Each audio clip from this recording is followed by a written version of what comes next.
கருத்து சுதந்திரம்னா என்ன எப்படி இருக்குன்னா, பாதுகாப்பு இருக்கணும். நம்ம கருத்தை சொல்கிறோம் அப்படின்னா நமக்கு ஒரு பாதுகாப்பு இருக்கணும். அதாவது நமது பாதுகாப்பை அலட்சியப்படுத்திட்டு நம்ம ஒரு கருத்து சொல்லக்கூடாது. அதனால் அப்படியெல்லாம் பார்த்தா அந்த உலகத்தில் கருத்து சொல்லவே முடியாது அப்படின்னு கூட நினைக்கலாம். அந்த மாதிரியும் ஒரு இது இருக்குது. அப்போது ஒரு அளவுக்கு மேலே, அதாவது கண்டிப்பாக இந்த மாதிரியான கருத்துக்கள், ஏதாவது ஒரு கருத்து சொல்கிறோம், கண்டிப்பாக அதுக்கு நமக்கு பாதுகாப்பே இருக்காது அப்படின்னா, அதை எந்த அளவுக்கு நம்ம ஒரு இலைமறையை காயாக சொல்ல முடியுமோ சொல்லலாம். நமது கருத்தை சொல்ல வேண்டும், அவ்வளோதான்.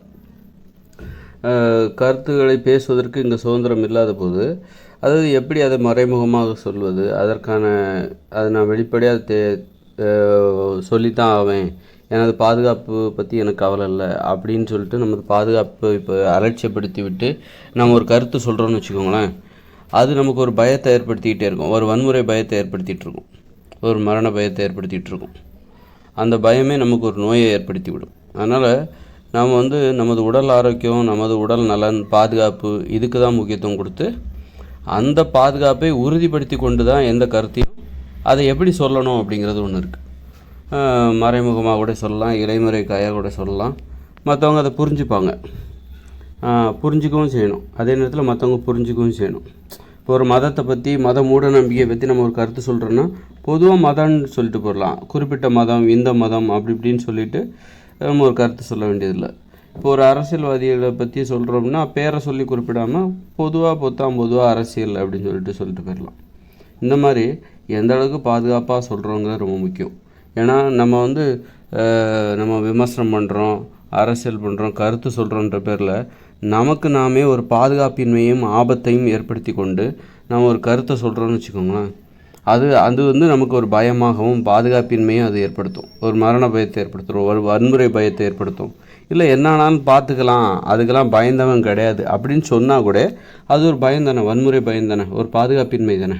அதை எதிர்த்து நிற்கிறதும், அப்படி எதிர்த்து நின்னால் கூட அது போன்று ஒரு வன்முறை சூழலில் நீங்கள் வாழ்வீர்களேயானால், உங்கள் கடமையை நீங்கள் செய்வீர்களேயானால், அது அந்த தொடர்ச்சியாக நீங்கள் அனுபவித்து வருகிற அந்த வன்முறை பயம் அது உங்களுக்கு நோயை ஏற்படுத்தும் உடம்புல. அந்த அளவுக்கு நீங்கள் பேசுவதற்கான சுதந்திரம் இருக்குல்ல, உங்கள் கருத்தை நீங்கள் சுதந்திரமாக பேசுகிறீங்க, அதனால் ஒரு கருத்து எந்த பாதிப்பும் ஏற்படாது, பாதுகாப்பின்மையே ஏற்படாது. அப்படிங்கிற அளவுக்கு நீங்கள் உங்கள் கருத்தை சுதந்திரமாக பேசுகிறீங்கன்னு வச்சுங்க.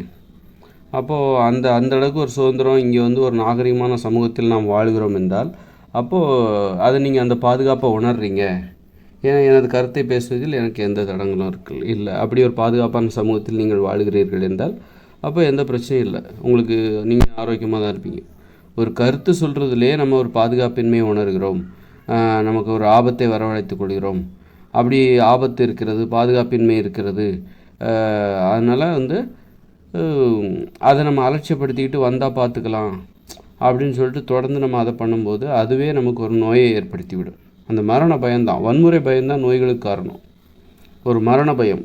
இப்போ நம்ம அதாவது கருத்து சுதந்திரத்துலேருந்து தான் வரணுங்கிறது இல்லை, கருத்துக்களை பேசுவதன் மூலமாக வரும். அப்புறம் இப்போ ஒருத்தர் கெட்ட வார்த்தை போட்டுக்கிட்டே இருக்கிறாரு அப்படின்னா, அவங்கள பற்றி சுற்றி இருக்கிறவங்கள பற்றி குறை சொல்லிட்டு கெட்ட வார்த்தை போட்டுக்கிட்டு ஏதோ இருக்கிறாரு அப்படின்னா, அவருக்கும் ஒரு வன்முறை பயத்தை அவர் உணர்வார். நம்மளை யார் வேணாலும் அடிக்கலாம், அல்லது மரண பயம், வன்முறை பயம், அவமான பயம், இதெல்லாம் இருக்குதுல்ல, இதுவே இதுதான் நோய்களை ஏற்படுத்தும். அது மாதிரி கருத்துக்கள் மட்டும் கிடையாது. நீங்கள் ஒரு மோசமான உணவு சாப்பிட்டுட்டே இருக்கீங்க, கண்டிப்பாக இந்த உணவு கண்டிப்பாக உடம்புக்கு நோய்களை ஏற்படுத்தும் அப்படிங்கிற ஒரு பயம் உங்களுக்கு இருந்துக்கிட்டே இருக்கும். அந்த வன்முறை பயம், இந்த மரண பயம், மரணத்தை ஏற்படுத்துகிற செயல்களை நம்ம செய்கிறோம், நமக்கே ஒரு பாதுகாப்பின்மையை ஏற்படுத்துகிற ஒரு செயலை செய்கிறோம், பேசுகிறோம் அப்படின்னா அந்த பயம்தான் நமக்கு நோய்களை ஏற்படுத்தும். அந்த பயம் இருக்குல்ல, அந்த பயம் நமது நரம்புகளில் ஒரு நரம்புகள் அந்த பயத்தை தாங்கிக்காது. அப்போது நமது உடம்புல அது நோயாக மாறும், நரம்புகள் பலமிழந்து அது நோயாக மாறும். இப்படி தான் நோய்கள் ஏன் அப்போ ஒரு பாதுகாப்பான ஒரு வாழ்க்கை வாழணும்.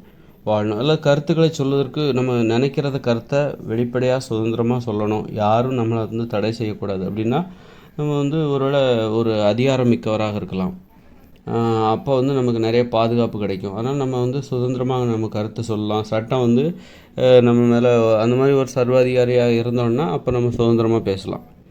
ஆனால் அப்படி ஆட்சியாளர்களாக இல்லாத சாதாரண மக்களாக நம்ம இருக்கிறோம் அப்படின்னா நாம் வந்து நமது பாதுகாப்பின்மையை அலட்சியப்படுத்தி விட்டு துணிச்சலாக நம்ம ஒரு கருத்தை சொல்கிறோம் அப்படின்னு வச்சுக்கோங்களேன், மற்றவங்க பாராட்டுவாங்க, வியந்து பார்ப்பாங்க. ஆனால் நமக்கு ஒரு பயம் இருக்கும். மற்றவங்க வந்து நம்ம சுற்றி எவ்வளோ கூட்டம் கூடினாலும் நமக்கு வர்ற மரண ஆபத்து அதெல்லாம் வந்து ஒரு பாதுகாப்பின்மை. எத்தனை பேர் இருந்தாலும் அதை பாதுகாக்க முடியாது, நம்மளை வந்து யாரும் பாதுகாக்க முடியாது. இருந்தாலும் ஒரு அதிகாரத்தில் இருக்கிறாங்க அப்படின்னா அவங்க தங்களை பாதுகாத்துக் கொள்வார்கள். என்ன பேசினா கூட ஓரளவுக்கு பாதுகாத்துப்பாங்க. ஆனால் அதே நேரத்தில் சாமானிய மக்களாக இருந்து நீங்கள் ஒரு உங்களுக்கே ஆபத்தையும் பாதுகாப்பின்மையும் ஏற்படுத்துகிற ஒரு கருத்துக்களை நீங்கள் பேசுகிறீர்கள் என்றால் அப்போ நீங்கள் ஒரு மரண பயத்தை உணர்ந்துக்கிட்டே இருப்பீங்கள்ல. அப்போ அது உங்கள் நரம்புகள் வந்து தாங்கிக்காது அந்த மரண பயத்தை.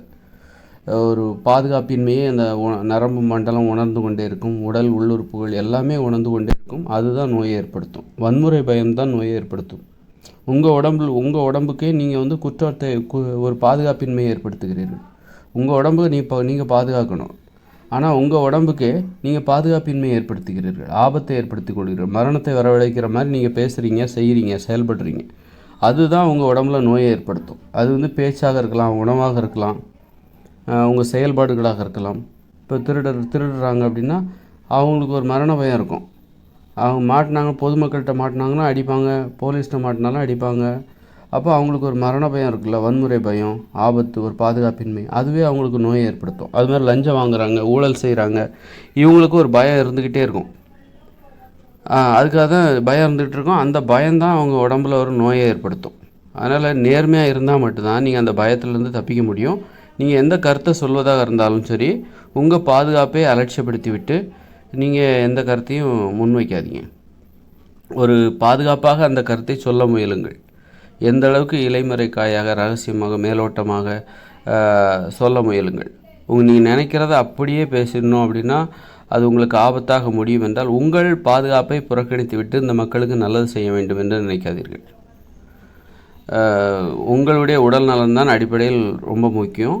அதுக்காக வந்து நம்ம எதையுமே பேசாமல் இருக்கணும். அதே நேரத்தில் உங்களுக்கு ஒன்று தோணுது, இதெல்லாம் சொல்லி ஆகணும் அப்படின்னு தோணுது அப்படின்னா அதை வந்து ஒரு அளவுக்கு சரி பாதுகாப்பு, அது முற்றிலும் நம்ம பாதுகாப்பாக ஒரு விஷயத்தை செய்ய முடியாது, முற்றிலும் ஒரு பாதுகாப்பை உணர்கிற மாதிரியான ஒரு வாழ்க்கையை வாழ முடியாது. ஓரளவுக்கு நம்ம பாதுகாப்பின்மையை அனுமதித்து தான் ஆக வேண்டும், ஆபத்தை எதிர்கொண்டு தான் ஆக வேண்டும். ஓரளவுக்கு ஆபத்தையும் ஒரு பாதுகாப்பின்மையும் எதிர்கொண்டு தான் ஆக வேண்டும். ஒரு மரண பயத்தை நம்ம எதிர்கொள்ளாமல் இங்கே வாழவே முடியாது அப்படின்னா அதுக்கு ஒரு அளவு வச்சுக்கணும். அளவுக்கு மீறி ஒரு பாதுகாப்பின்மையும் ஒரு ஆபத்துகளையும் நாம் வரவைத்து கொள்கிற மாதிரி நம்மளுடைய பேச்சு செயல்பாடு இல்லாமல் இருக்கிறது ரொம்ப நல்லது. அதனால் நோய்கள் எந்த அளவுக்கு நமது உடல் நலன் ரொம்ப முக்கியம். நமது உடலில் நோயை வரவழைத்து கொண்டு வலியால் துடித்து கொண்டு எதுக்கு நம்ம அந்த மாதிரியான ஒரு செயல்களில் ஈடுபட வேண்டும்?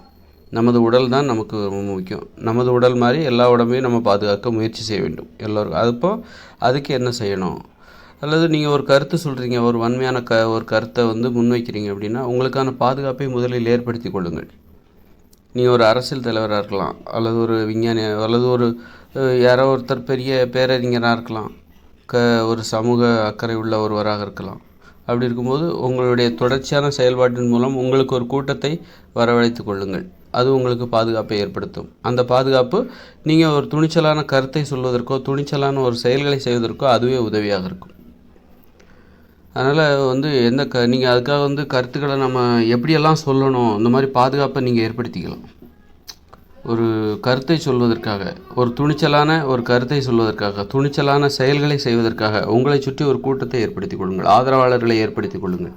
அவர்கள் உங்களுக்கு தேவையான பாதுகாப்பை ஒரு குறிப்பிட்ட சதவீதம் கொடுப்பார்கள். ஒரு 50% கொடுக்கலாம், 60% கொடுக்கலாம். எந்த பாதுகாப்புமே இல்லாமல் நீங்கள் ஒரு கருத்து சொல்கிறீங்க அப்படின்னா, ஒரு கூட்டம் உங்களுக்கு ஆதரவாளர்கள் யாருமே இல்லாமல் நீங்கள் திடீர்னால ஒரு கருத்து சொல்கிறீங்கன்னா கண்டிப்பாக அது உங்களுக்கு ஆபத்தை ஏற்படுத்தும். அதனால் ஒரு கருத்தை சொல்கிறதுக்கு கூட, துணிச்சலான ஒரு கருத்தை சொல்வதற்கு கூட நாம் வந்து ஒரு ஆதரவாளர்களை சேர்க்க வேண்டும். தொடர்ச்சியாக நாம் செயல்பட வேண்டும். பல காலங்களாக இந்த மக்களுக்கு நாம் அறிமுகமானவர்களாக இருக்க வேண்டும். அறிமுகமாகி நம்ம ஒரு நல்ல பேர் எடுத்து அந்த மாதிரி நம்ம ஒரு தொடர்ச்சியாக நம் கருத்துக்களை சொல்ல வேண்டிய கடமை நமக்கு இருக்குது. தொடர்ச்சியான ஒரு துணிவான செயல்களை செய்ய வேண்டிய ஒரு கடமை நமக்கு இருக்குது. இங்கே ஒரு மாற்றத்தை ஏற்படுத்த வேண்டிய கடமை நமக்கு இருக்குது அப்படின்னா அப்போ இந்த மக்கள் ஆதரவை நாம் பெருக்கிக் கொள்ள வேண்டும். அதன் மூலம் நமக்கு ஒரு பாதுகாப்பை ஏற்படுத்தி கொள்ள வேண்டும்.